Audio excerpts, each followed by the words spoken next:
What's up everybody, it's your boy Philip here from Spinnercraft. Thanks so much for joining me guys.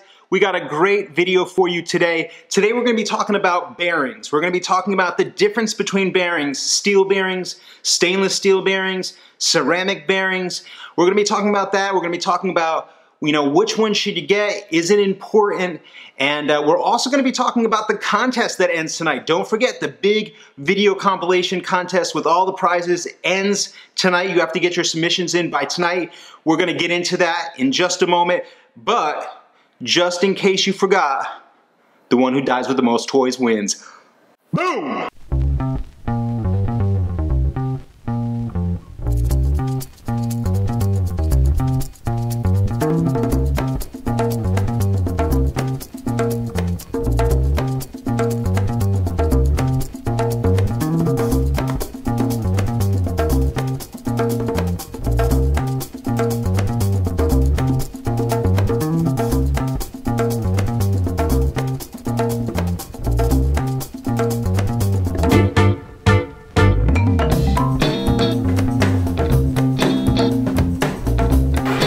We're about to take off.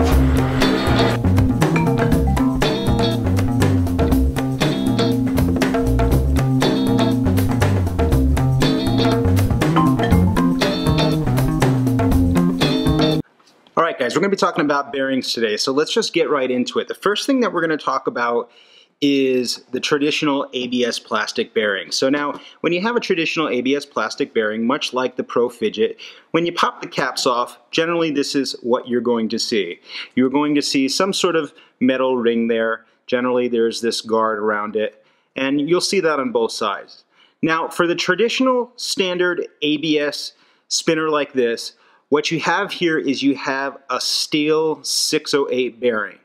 Now, a 608 bearing is what you're going to generally find on skateboards, okay? So that's why it tends to go a little bit slower, or rather it doesn't have as much spin time as, say, for example, the Secret Service does with an R188 bearing.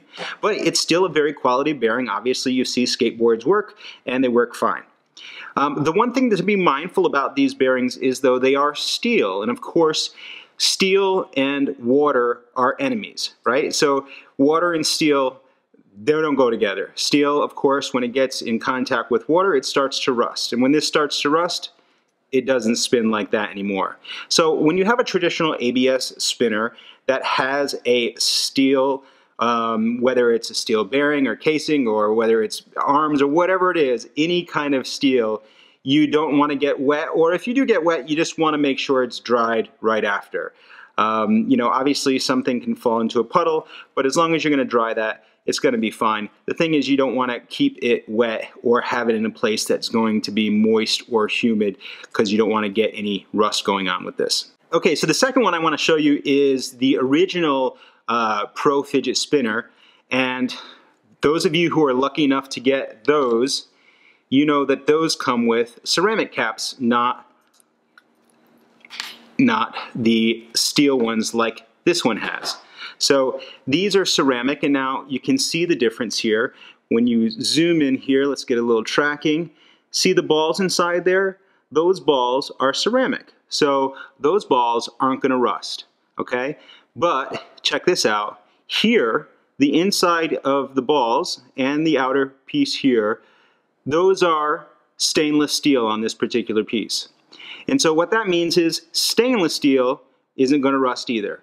So I've got ceramic balls that aren't going to have an issue. I've got stainless steel that generally isn't going to have an issue as well. So this is a pretty solid spinner, and that's why I picked it for the original Pro Fidget.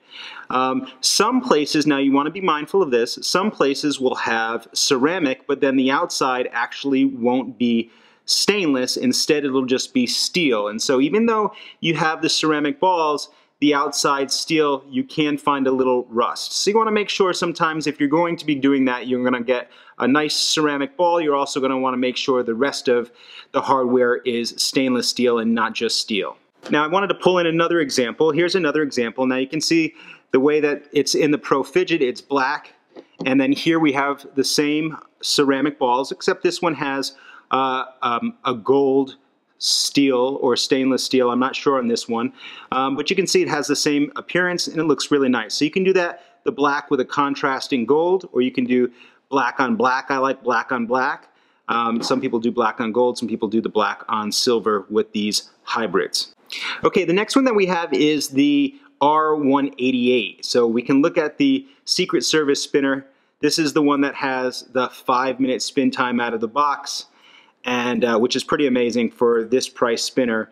Beautiful, this has been a big crowd favorite, and this has the R188 bearing inside here. Now, as I said before, this has a bearing locking system on it, so you need to first take off this outer ring before we can get a peek at the bearing. Okay, and so once you unscrew that locking ring out, basically the bearing is just loose and resting in there, so I can take that right out. Now when I go ahead and look at this bearing, this is the R188, and obviously first right off the bat you can tell that it's much smaller than the 608, and it's also much smaller than the ceramic, but it's also a stainless steel bearing. So it's stainless steel inside, and the housing is stainless steel too. So you wouldn't want to have any rust issues with this as well, but just so you can see the difference and also you can see the size. Now, one of the things that you want to be mindful of is sometimes on the R188, the interior wall will be steel, not stainless steel. Now, normally it's not a big deal because it all depends on the price point. Obviously, if you're getting, if you're getting the Secret Service spinner, you're not going to want to deal with that issues based on that price range.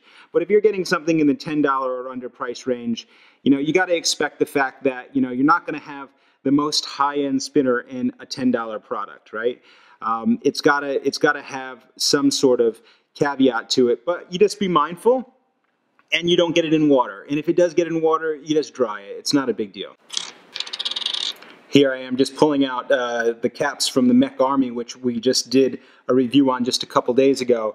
And you can see, even if you want to look inside here, you can see that the balls are ceramic.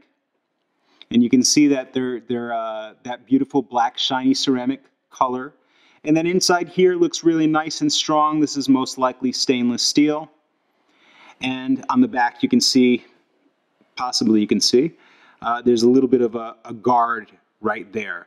So I didn't get into it too deep. I'm not getting into sizes. I'm not getting into all the different craziness that goes along with it. I just wanted to show you guys a really beginner introduction about bearings. A lot of people are just starting off and all they're familiar with is a 608 and they're not familiar with these types of bearings. By the way, this isn't all of them, of course. There is tons of bearings. These are just the ones that are used the most. A lot of the R188s are coming out of China. A lot of the 608s have been around forever and are used everywhere. A lot of people will use different sizes. There's all different kinds of bearings. There's different types of ceramic bearings. There's different types of hybrid bearings. There's full ceramic bearings that are ceramic balls and doesn't have any stainless steel in the middle at all. So you've got different sizes. You've got glass bearings. There's things that people don't even use in this industry. So a lot of fun stuff with bearings, and just kind of wanted to go over some of the basics right now so you guys could have an understanding when you go to make your next purchase. Guys, thanks so much for joining me today on this episode on bearings and the different types of bearings. I appreciate you taking the time to listen to this video. I hope you got something out of it. Also, just as another reminder, guys, please go ahead and go to Spinnercraft.com. Click the contest button on the top of the screen so you can read all about the contest. It does end tonight at midnight. So anybody who is putting their submissions in, go check that out. Go check out the contest video that was about 5 or 6 videos back and see all the comments below. There's crazy amount of links of people who have entered the contest. So go to their YouTube channel, check out their videos, see what they did. Maybe you guys can say who you think is the best. Who you think is the best. I'm going to be going through all of the videos over the next few days. A lot of people have said, hey Phil, when are you going to pick the winner? No, I can't pick the winner tonight because people have got to still submit tonight. So I'm going to pick the winner over the next few days, and probably around Thursday or Friday of next week, I will launch the video that lists all of the winners and all the prizes that they win. So thank you guys for each and every one of you that submitted your video already. I appreciate it. For those of you who are slagging, make sure you go ahead and get your video in tonight by midnight. Those are the only videos that are going to count. After that, the videos will not count anymore. Don't forget to go and check out the other contest that's on that page. Again, Spinnercraft.com, click the contest button on the top, and check out the do-it-yourself spinner contest. That ends at the end of this month. That has great prizes too. You make your own spinner, do it yourself, and send it in. I do a review of your spinner on camera so everybody can see. You'll get a name shout out. And then I'm gonna pick the top do-it-yourself spinners, and you guys are gonna get prizes. And I am super excited about that because there's a lot of creative people in this crowd. Okay, and last but not least, just a little Spinnercraft store update. A lot of people have been asking when the new big ballers are gonna be coming in. Those are gonna be coming in next week, so definitely get your pre-orders in today, and we'll be shipping all of those out next week. Also, we added a couple new fun items to the store. We added in the 2-arm Dapper, which is a really fresh 2-arm spinner. It comes in a beautiful stainless steel, or it comes in a brass. These are really nice. They come in a beautiful package with extra caps. They're all reasonably priced, $25 and $30. We also added some beautiful custom limited edition lanyard beads. They come in this stone wash, and then they also come in this black. These are limited edition Spinnercraft special beads. This is our Trinity version. We're probably gonna be coming out with more in the future. Go to the website and check these out. For those of you that aren't into lanyard beads, of course a bead you can put on really anything, right? You can put it on your keychain, you can put it on your backpack, you can put it on your knife. A lot of people have a lanyard with a bead on their knife, which I do here. I've got a lanyard bead on one of my knives. Whatever it is, whatever your EDC, everyday carry type of item is, you can hook a lanyard bead up to that. So go check those out. They're titanium, everything's reasonably priced. And thank you guys so much for checking out this episode on bearings. I hope you guys got something from it. If you have any questions, leave your questions below in the comments. Please remember to go ahead and click like. If you haven't subscribed yet, subscribe to our channel. I'm really passionate about not only just fidget spinners, but fidgeting in general, and understanding fidgeting and breaking through it and coming into flow with all things in life. So thank you guys so much. I appreciate you. Leave your comments below. And hey guys, I am pumped to give the results of the big contest coming up in just a few days. All right guys, your boy Philip here from Spinnercraft. Peace.